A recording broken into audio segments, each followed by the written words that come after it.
പല ആൾക്കാരും പറയുന്ന ഒരു ബുദ്ധിമുട്ടാണ് വയറ് കുറയുന്നില്ല. എത്രയൊക്കെ എക്സസൈസ് ചെയ്തിട്ടും ഭക്ഷണം കൺട്രോൾ ചെയ്തിട്ടും വയറ് മാത്രം കുറയുന്നില്ല എന്ന് പല ആൾക്കാരും പറയാറുണ്ട്. പലപ്പോഴും വെയിറ്റ് കുറഞ്ഞാലും വയറ് മാത്രം കുറയാണ്ട് നിൽക്കുന്നത് നമ്മൾ കോമൺ ആയിട്ട് കാണുന്ന ഒരു കാര്യമാണ്. അപ്പൊ എന്തുകൊണ്ടാണ് വെയിറ്റ് കുറഞ്ഞിട്ടും വയറ് കുറയാത്തത്? അല്ലെങ്കിൽ നിങ്ങൾ എക്സസൈസ് ചെയ്തിട്ടും വയറ് കുറയാത്തത്?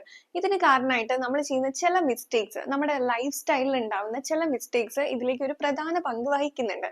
അപ്പൊ ആ മിസ്റ്റേക്സ്, തെറ്റുകൾ എന്തൊക്കെയാണെന്ന് ഇന്നത്തെ വീഡിയോയിൽ നമുക്ക് നോക്കാം. അപ്പൊ ഈ തെറ്റുകൾ പരിഹരിക്കുമ്പോൾ തന്നെ നമ്മുടെ ഈ ഒരു വെയിറ്റ് ലോസും വയറ് കുറയുന്നതും ഒക്കെ കുറേം കൂടി എളുപ്പമാവുന്നതായിരിക്കും. ഇതിൽ ആദ്യത്തേത്, പല ആൾക്കാരും ഒരു സ്പോട്ട് റിഡക്ഷൻ, വയറ് മാത്രം കുറയ്ക്കാൻ വേണ്ടിയിട്ട് ആ ഭാഗത്തേക്ക് മാത്രം ഫോക്കസ് ചെയ്യുന്ന എക്സസൈസുകൾ മാത്രം ചെയ്യുന്ന ആൾക്കാരുണ്ട്. ഇപ്പൊ പറയുകയാണെങ്കിൽ ക്രഞ്ചസ്, മിക്ക ആളുകളും ചെയ്യുന്ന ഒരു എക്സസൈസ് ആണിത്. അപ്പൊ അത് മാത്രമായിരിക്കും ചെയ്യുന്നത്. അങ്ങനെ ചെയ്യുമ്പോൾ അല്ലെങ്കിൽ ആ ഒരു ഭാഗം മാത്രമേ നമ്മൾ ഫോക്കസ് ചെയ്യുന്നുള്ളൂ, വേറെ നമ്മൾ കാർഡിയോ അങ്ങനത്തെ ഒന്നും ചെയ്യുന്നില്ല എന്നുണ്ടെങ്കിലും നമുക്ക് ഈ ഉദ്ദേശിക്കുന്ന റിസൾട്ട് കിട്ടില്ല. അപ്പൊ നമ്മൾ കറക്റ്റ് ആയിട്ട് നമുക്കൊരു വെയിറ്റ് ലോസും വയറ് കുറയണം എന്നുണ്ടെങ്കിലും നമ്മൾ ഒരു സ്പോട്ട് ആയിട്ടുള്ള റിഡക്ഷൻ മാത്രമാവരുത് നമ്മുടെ ലക്ഷ്യം. ഈ ഒരു പറഞ്ഞ ക്രഞ്ചസ് ഒന്നും ചെയ്യുന്നോണ്ട് കുഴപ്പമുണ്ടെന്നല്ല, പക്ഷെ അത് മാത്രമായി പോകരുത്. ഇപ്പൊ നമ്മളൊരു വർക്കൗട്ട് പ്ലാൻ ചെയ്യുന്നത് വളരെ ഇമ്പോർട്ടന്റ് ആണ്. അതിൽ ഈ പറഞ്ഞ പോലെ കാർഡിയോ വേണം. അതായത് നമ്മുടെ ഹോൾ ബോഡി ഇൻക്ലൂഡ് ആവുന്ന രീതിയിൽ മൂവ്മെന്റ്സ് വേണം. ഇപ്പൊ കാർഡിയോ പറയുകയാണെങ്കിൽ നിങ്ങൾക്ക് അതിൽ ജോഗിങ് എടുക്കാം, അല്ലെങ്കിൽ ഈ പറഞ്ഞ പോലെ സൈക്ലിങ്, അങ്ങനെ എന്ത് വേണേലും ഇൻക്ലൂഡ് ചെയ്യാം. അല്ലെങ്കിൽ ഡാൻസിങ് ആവാം, ലൈറ്റ് ഡാൻസിങ്, നിങ്ങൾക്ക് അത് ഇൻട്രസ്റ്റ് ഉണ്ടെങ്കിൽ അങ്ങനെ ചെയ്യാം. അതിന്റെ കൂടെ തന്നെ സ്ട്രെങ്ത് ട്രെയിനിങ്ങും വേണം, പിന്നെ കുറച്ച് സ്ട്രെച്ചിങ്ങും. ഇങ്ങനെ ഒരു ഒരു മിക്സ് ആയിട്ട് നമ്മൾ വെയിറ്റ് ട്രെയിനിങ്ങും എയറോബിക്സും കാർഡിയോ എല്ലാം കൂടി വരുമ്പോഴായിരിക്കും നമ്മുടെ വെയിറ്റ് ലോസും ഈ പറഞ്ഞ പോലെ വയറ് കുറയുന്നതും ഒക്കെ കുറച്ചുകൂടി ഇഫക്റ്റീവ് ആവുന്നത്. ഒരു സ്പോട്ടിൽ മാത്രം നമ്മൾ ഫോക്കസ് ചെയ്യാണ്ടിരിക്കണം. ഈ ഒരു കാര്യം നമ്മൾ ശ്രദ്ധിക്കണം. പിന്നെ വരുന്നൊരു കുഴപ്പമാണ് ഡയറ്റിൽ വരുമ്പം പല ആൾക്കാരും കുറച്ച് മാത്രമേ കഴിക്കുന്നുള്ളൂ എന്ന് മിക്ക ആളുകളും പറയാറുണ്ട്. കുറവ് ഭക്ഷണം കഴിക്കുന്നത് പക്ഷെ വെയിറ്റ് കുറയുന്നില്ല എന്നുള്ളത്. അപ്പൊ അതെന്തുകൊണ്ടായിരിക്കും കുറവ് ഭക്ഷണം കഴിച്ചിട്ടും വെയിറ്റ് കുറയാതിരിക്കുന്നത്? ഇത് മിക്ക ആൾക്കാർക്കും ഉണ്ടാകുന്ന ഒരു തെറ്റിദ്ധാരണയാണ്. കുറവ് ഭക്ഷണം കഴിച്ചാൽ വെയിറ്റ് കുറയുന്നുള്ളത്. അത് ശരിയായിട്ടുള്ള ഒരു കാര്യമില്ല. നമ്മൾ കുറവ് ഭക്ഷണം കഴിച്ചു എന്നുള്ളത് കൊണ്ട് വെയിറ്റ് കുറഞ്ഞോളണമെന്നില്ല. നമ്മൾ ചെയ്യേണ്ടത് പ്രോപ്പർ ആയിട്ട് കലോറി ബാലൻസ് ചെയ്ത് ഫുഡ് കഴിക്കണം എന്നാണ്.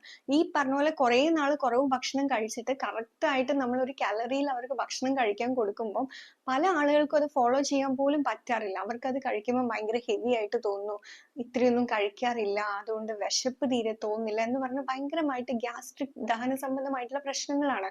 അപ്പൊ അങ്ങനെ ഒരു സ്ഥിതിവിശേഷം വരാണ്ടിരിക്കാൻ വേണ്ടി നമ്മൾ ആദ്യമേ വെയിറ്റ് ലോസിന് നോക്കുന്ന സമയത്ത് പ്രോപ്പർ ആയിട്ട് ഒരു ഗൈഡൻസിൽ വേണം വെയിറ്റ് ലോസ് ചെയ്യാനായിട്ട്. നമ്മൾ ഒറ്റയ്ക്ക് ഫുഡ് കൂടുതലായിട്ട് കട്ട് ചെയ്തിട്ട് ഒരു ഭയങ്കരമായിട്ടുള്ള ഒരു കലോറി ഡെഫിസിറ്റിലേക്കൊന്നും ഒരിക്കലും പോകാൻ പാടില്ല. നിങ്ങൾ സീരിയസ് ആയിട്ട് വെയിറ്റ് ലോസ് നോക്കുന്നുണ്ടെങ്കിൽ പ്രോപ്പർ ആയിട്ട് ഒരു ഡയറ്റും വർക്കൗട്ടും എന്തായാലും ഫോളോ ചെയ്യാൻ ശ്രദ്ധിക്കാം. നിങ്ങൾക്ക് ഇതുപോലെ ഒരു കലോറി ബാലൻസ്ഡ് ആയിട്ടുള്ള ഒരു പ്രോപ്പർ ഡയറ്റ് പ്ലാനിങ്ങും വർക്കൗട്ടും ഒക്കെ ആവശ്യമുണ്ടെന്നുണ്ടെങ്കിൽ ഞാൻ എൻ്റെ വാട്സപ്പ് നമ്പർ ഇവിടെ കൊടുത്തിരിക്കാം. അതിലേക്ക് മെസ്സേജ് അയക്കുകയാണെങ്കിൽ നിങ്ങൾക്ക് പ്രോപ്പർ ആയിട്ടുള്ള ഒരു ഗൈഡൻസ് തരാൻ പറ്റും. സീരിയസ് ആയിട്ട് വെയിറ്റ് ലോസ് നോക്കുന്ന ആൾക്കാരാണെങ്കിൽ എന്തായാലും ഇങ്ങനെ ഒരു ഡയറ്റ് ഫോളോ ചെയ്യാനായിട്ട് ശ്രദ്ധിക്കുക.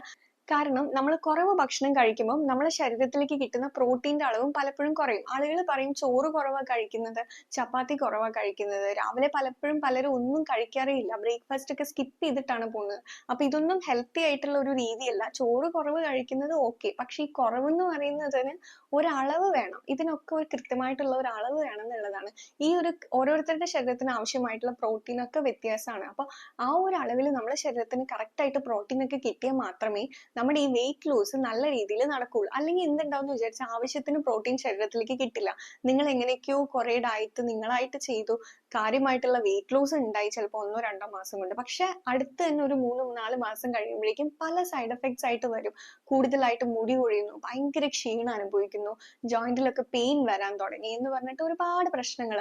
കാരണം നമ്മളെ ഡയറ്റ് പ്രോപ്പർ ആയിരുന്നില്ല എന്നുള്ളതാണ്. കൃത്യമായിട്ടുള്ള അളവിലെ ഫൈബറും ഈ പറഞ്ഞ പോലെ പ്രോട്ടീൻ ഒന്നും കിട്ടിയില്ലെങ്കിൽ അത് നമ്മുടെ സ്കിൻ ഹെൽത്തിനെയും അതുപോലെ തന്നെ ഹെയർ ഗ്രോത്തിനെയും ഒക്കെ ബാധിക്കും. അതുകൊണ്ട് ഡയറ്റ് എന്ന് പറയുന്നത് വെയിറ്റ് ലോസിൽ വളരെ പ്രാധാന്യമാണ്. വർക്കൗട്ടിനേക്കാൾ നമ്മൾക്ക് പ്രാധാന്യമുള്ളതാണ് ഡയറ്റ്. രണ്ടും കൂടി വരുമ്പോൾ മാത്രമേ നമുക്ക് ഈ വയറ് കുറയ്ക്കാനും വെയിറ്റ് കുറയ്ക്കാനും ഒക്കെ ഉള്ളൊരു നല്ലൊരു മെത്തേഡായിട്ട് മാറുന്നുള്ളൂ. ഈ പറഞ്ഞ പോലെ തന്നെ കുറവ് ഫുഡ് കഴിക്കുമ്പം പല ആൾക്കാരും പറയുന്ന ഒരു പ്രശ്നമാണ് 2-3 ദിവസം കഴിയുമ്പോൾ വെയിറ്റ് ലോസിന്റെ ആ ഒരു ആവേശം പോയി പോകാനുള്ള ഒരു പ്രധാന കാരണവും ഇത് തന്നെയാണ്. കറക്റ്റ് ആയിട്ട് ഡയറ്റ് പ്ലാനിങ് ഇല്ലാണ്ട് വരുന്നുണ്ട്. ആളുകൾ എന്താ ചെയ്യുന്ന വെച്ചാൽ ഭക്ഷണം അങ്ങ് കുറയ്ക്കും. നമുക്കറിയില്ല എങ്ങനെയാണ് കറക്റ്റ് ആയിട്ട് കുറയ്ക്കേണ്ടത്. അപ്പൊ നമുക്ക് തോന്നുന്ന പോലെ കുറയ്ക്കുമ്പോൾ നമുക്ക് ഇടയ്ക്കിടയ്ക്ക് ഇങ്ങനെ വിശപ്പ് വരും, കൂടുതലായിട്ട് ക്രേവിങ്സ് വരും. അപ്പൊ പിന്നെ നമ്മൾ 2-3 ദിവസമൊക്കെ നമ്മൾ അങ്ങ് കൺട്രോൾ ചെയ്യും. പക്ഷെ അത് കഴിയുമ്പോൾ നമ്മളെ കയ്യിൽ നിന്ന് പോകും.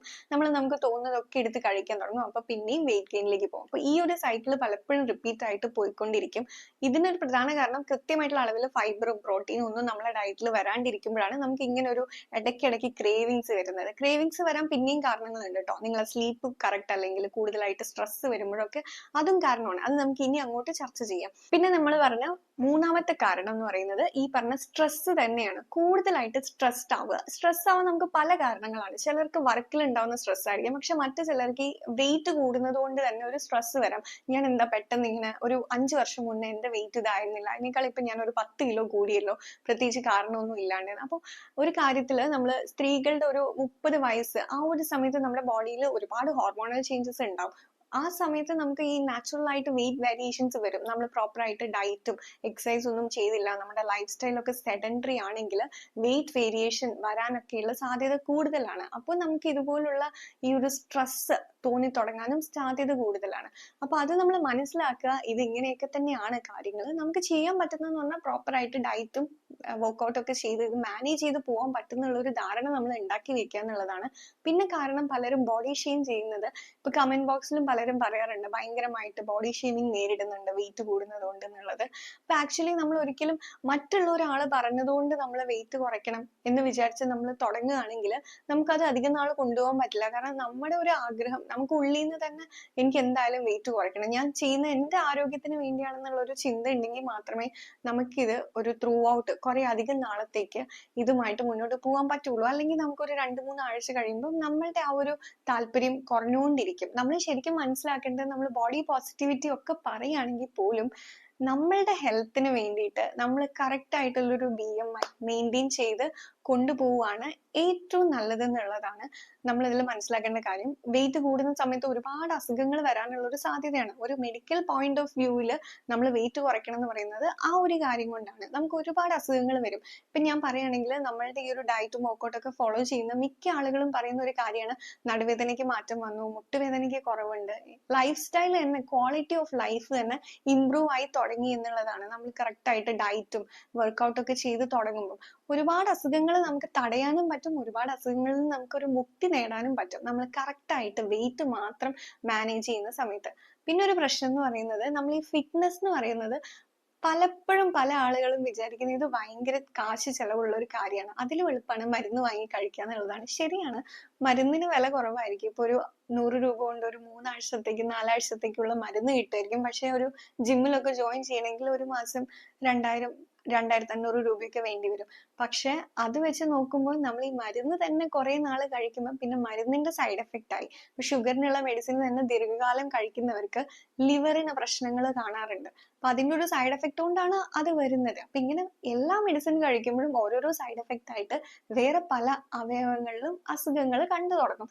അപ്പൊ ഇതൊക്കെയാണ് ഒരു സൈക്കിൾ ആയിട്ട് നമ്മൾ അതിൽ ട്രാപ്പ് ആയി പോകും. അപ്പൊ മരുന്നില്ലാണ്ട് തന്നെ നമുക്ക് ഒരു ഏർലി സ്റ്റേജിൽ നമുക്ക് നമ്മുടെ വെയിറ്റ് മാനേജ് ചെയ്യുന്നതിലൂടെ പല അസുഖങ്ങളും തടയാൻ പറ്റുന്നുള്ള ഒരു കാര്യം നമ്മൾ റിയലൈസ് ചെയ്യുകയാണെങ്കിൽ നമ്മൾ ഹെൽത്തി ആയിട്ട് ഇരിക്കാൻ വേണ്ടി എടുക്കുന്ന ഒരു നല്ല സ്റ്റെപ്പാണ് വെയിറ്റ് കൺട്രോൾ ചെയ്യാന്നുള്ളത്. അപ്പൊ ആ ഒരു രീതിയിൽ അതിനെ പരിഗണിച്ചിട്ട് എല്ലാവരും ഒരു കറക്റ്റ് വെയിറ്റ് മെയിൻറ്റെയിൻ ചെയ്യുകയാണെങ്കിൽ നമ്മുടെ എല്ലാവരുടെയും ലൈഫ് കുറേയും കൂടി മെച്ചപ്പെട്ട രീതിയിലാവുന്നതായിരിക്കും. നമ്മൾ സ്ട്രെസ്സിന്റെ കാര്യം പറഞ്ഞു. ഇനി 4ാമത് വരുന്നതാണ് ഉറക്കം. സ്ട്രെസ് പോലെ തന്നെ നമുക്ക് വളരെ പ്രധാനപ്പെട്ട ഒരു കാര്യമാണ് ഉറക്കം. നമ്മൾ എന്തൊക്കെ കാര്യങ്ങൾ ചെയ്യുന്നു, ഡയറ്റ് ചെയ്യുന്നു, വർക്കൗട്ട് ചെയ്യുന്നു, പക്ഷെ കൃത്യമായിട്ട് ഉറങ്ങിയിട്ടില്ല, ഒരു 7 മണിക്കൂർ, അതൊരു ക്വാളിറ്റി ഓഫ് സ്ലീപ്പ്. ഞാൻ എപ്പോഴും പറയാറുണ്ട് 10:30 മുതൽ നമ്മൾ ഉറങ്ങാൻ തുടങ്ങണമെന്ന്. ആ ഒരു ക്വാളിറ്റി ഓഫ് സ്ലീപ്പ് നമുക്ക് കിട്ടിയില്ല എന്നുണ്ടെങ്കിൽ നമ്മൾ ചെയ്യുന്ന എല്ലാ കാര്യങ്ങളും വെറുതെ പോകും. കാരണം നമ്മളെ ബോഡിയിൽ ഒരുപാട് ഹോർമോണൽ ചേഞ്ച് ഉണ്ടാവും, മെറ്റബോളിസം സ്ലോ ആവും, നമുക്ക് ക്രേവിങ്സ് കൂടും, തുടങ്ങിയിട്ട് ഒരുപാട് പ്രശ്നങ്ങൾ വരും ഈ ഉറക്കം ഡിസ്റ്റർബ് ആയി തുടങ്ങുമ്പോൾ. ശരിയാണ്, നമ്മൾ ഇതൊക്കെ പറയെങ്കിലും പലപ്പോഴും 1-2 ദിവസമൊക്കെ ഇടയ്ക്ക് നമുക്കും കൈവിട്ട് പോകും. സ്ലീപ്പിന്റെ കാര്യമാണ്. ഇപ്പം ചിലപ്പോൾ നമുക്ക് ചില ദിവസമൊക്കെ വർക്ക് കൊണ്ടും വേറെ പല കാര്യങ്ങൾ ട്രാവലിംഗ് കൊണ്ടൊക്കെ ചില ദിവസമൊക്കെ നമുക്ക് ലേറ്റ് ആയി പോകും ഉറങ്ങാൻ. ഇനിയിപ്പോ അന്നൊരു ദിവസം ലേറ്റ് ആയി പോയല്ലോ എന്നോർത്ത് ഒരുപാട് ടെൻഷൻ അടിച്ച് അങ്ങനെയും ടെൻഷൻ അടിക്കേണ്ട ആവശ്യമില്ല. നമ്മൾ നോർമലി നമ്മളൊരു റൂട്ടീൻ കണ്ടെത്തിയിട്ട് ഒരു 10:30 സമയത്ത് ഉറങ്ങാനായിട്ട് ശ്രമിക്കുക എന്നുള്ളതാണ് ഏറ്റവും ബെസ്റ്റ് ആയിട്ടുള്ള കാര്യം. നമുക്കൊരു 7 മണിക്കൂർ ഉറക്കം മിനിമം വേണം വെയിറ്റ് ലോസ് ഒക്കെ നോക്കുന്ന സമയത്ത്. അല്ലാതെ ആണെങ്കിലും നമ്മൾ ഒരു 6 മണിക്കൂറിൽ കുറഞ്ഞ് ഉറങ്ങുന്നത് നമ്മുടെ ശരീരത്തിന് നല്ലതായിട്ടുള്ള ഒരു കാര്യമല്ല. അതുകൊണ്ട് ഒരു 7 മണിക്കൂർ സ്ലീപ്പ് എല്ലാവരും ഉറങ്ങാനായിട്ട് ശ്രദ്ധിക്കുക. അത് വളരെ ഇമ്പോർട്ടന്റ് ആണ്. വെയിറ്റ് ലോസിൽ അത് നിങ്ങൾ വിചാരിക്കുന്നതിനേക്കാൾ ഒരുപാട് ഹെൽപ്പ് ചെയ്യും. പിന്നെ എല്ലാവർക്കും അറിയാം 5-മത്തെ കാര്യമാണ് ഷുഗറും റിഫൈൻഡ് ആയിട്ടുള്ള കാർബ്സും. ഇപ്പം മിക്ക ആളുകളും ചായയിലൊക്കെ പഞ്ചസാര ഒഴിവാക്കും. എന്നിട്ട് അവര് വേറെ പലതും കഴിക്കും, ബേക്കറി ഐറ്റംസ്. കാരണം അവരുടെ ഒരു മൈൻഡ് സെറ്റ് എന്ന് പറയുന്നത് പലപ്പോഴും ഞാൻ ചായയിൽ പഞ്ചസാര ഒഴിച്ച് കഴിക്കുന്നില്ല, അതുകൊണ്ട് എനിക്ക് വേറെ ഉള്ളത് കഴിക്കുന്നതുകൊണ്ട് കുഴപ്പമില്ല, മധുരം മാത്രം ഒഴിവാക്കിയാൽ മതി എന്നൊക്കെ ഒരു ചിന്ത കാണാറുണ്ട്. എന്നിട്ട് അവർ കഴിക്കും ഈ പറഞ്ഞ ചിപ്സ്, ലേസ്, അല്ലെങ്കിൽ സമൂസ, പപ്സ് ഇങ്ങനെയുള്ള സാധനങ്ങളൊക്കെ വാങ്ങിച്ച് കഴിക്കാറുണ്ട്. അപ്പോൾ എന്താ സംഭവിക്കുന്നത് വെച്ചാൽ നമ്മൾ ഒരു സ്പൂൺ പഞ്ചസാര ചായയിൽ ഇടുന്നതിനേക്കാളും ഒരുപാട് ഒരുപാട് ഒരുപാട് കൂടുതൽ കലോറി ആയിരിക്കും ഈ പറഞ്ഞ ഓയിലി ഫ്രൈഡ് ആയിട്ടുള്ള ഫുഡ് ഐറ്റംസ് ഒക്കെ കഴിക്കുമ്പോൾ നമ്മളെ ബോഡിയിലേക്ക് വരിക. അപ്പൊ അതിലും എത്രയോ ഭേദമാണ് ഒരു സ്പൂൺ പഞ്ചസാര ചായയിലിട്ട് കഴിക്കുന്നത്. അതുകൊണ്ട് അത്ര വലിയ അപകടമൊന്നും ഉണ്ടാവുന്നില്ല. നിങ്ങൾ വിചാരിക്കുന്നതിനേക്കാളും കൂടുതൽ കലോറിയാണ് ബാക്കിയുള്ള ഫ്രൈഡ് ഫുഡ് ഐറ്റംസും ജങ്ക് ഫുഡും ഒക്കെ കഴിക്കുമ്പോൾ ബോഡിയിൽ വരുന്നത്. പിന്നെ ഈ പറഞ്ഞ ബിസ്ക്കറ്റ്, അതിലാണെങ്കിൽ ഒത്തിരി റിഫൈൻഡ് കാർബും അതുപോലെ തന്നെ ഷുഗറിന്റെ ഒക്കെ അളവ് വളരെ കൂടുതലാണ്. പിന്നെ നമ്മൾ ഈ മാർക്കറ്റിൽ കിട്ടുന്ന എല്ലാ ചോക്ലേറ്റ്സും ഒരു ഷുഗറിന്റെ അളവ്, അതിലൊക്കെ ഷുഗറിന്റെ അളവും പിന്നെ ഒരുപാട് അൺവാണ്ടഡ് ആയിട്ടുള്ള ഇൻഗ്രീഡിയൻസ്, ഈ മാൽട്ടോഡെക്സ്ട്രിൻ എന്നൊക്കെ പറയുന്ന ഇതൊക്കെ നമ്മുടെ ബോഡിയിൽ ഷുഗർ സ്പൈക്ക് പെട്ടെന്ന് കൂട്ടുന്നതാണ്. അപ്പൊ ഇതൊക്കെ വാങ്ങിച്ച് കഴിക്കുന്നത് ഒത്തിരി ഹാം ചെയ്യും നമ്മുടെ ബോഡിയിൽ. അപ്പൊ അങ്ങനെയുള്ള കാര്യങ്ങളും കൂടി നമ്മൾ ഒഴിവാക്കണം. ഇല്ലാന്നുണ്ടെങ്കിൽ ഈ ബേക്കറി ഐറ്റംസ് ഒക്കെ കഴിക്കുന്നതുകൊണ്ട് തന്നെ നമ്മുടെ വയറ്റിൽ ഒരുപാട് ഫാറ്റ് അക്യുമുലേറ്റ് ചെയ്യാനായിട്ട് കാരണം. ഈ പറഞ്ഞ പോലെ നമ്മൾ സ്ട്രെസ് കൊണ്ട് നമ്മൾ പറഞ്ഞല്ലോ ഫാറ്റ് അക്യുമുലേഷൻ, അപ്പോഴും ഈ ബെല്ലി ഫാറ്റ് അക്യുമുലേറ്റ് ചെയ്യാനായിട്ട് കാരണമാവുന്നുണ്ട്.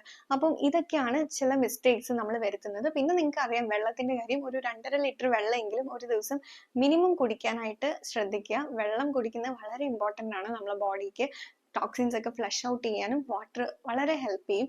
അപ്പം അതെല്ലാവർക്കും അറിയാവുന്ന ഒരു കാര്യമാണ്. പിന്നെ അതിന്റെ പുറമെ നമ്മൾ ചെയ്യുന്ന ചില മിസ്റ്റേക്സ് ആണ് ഇന്നത്തെ വീഡിയോയിൽ ചർച്ച ചെയ്തിട്ടുണ്ടായിരുന്നത്.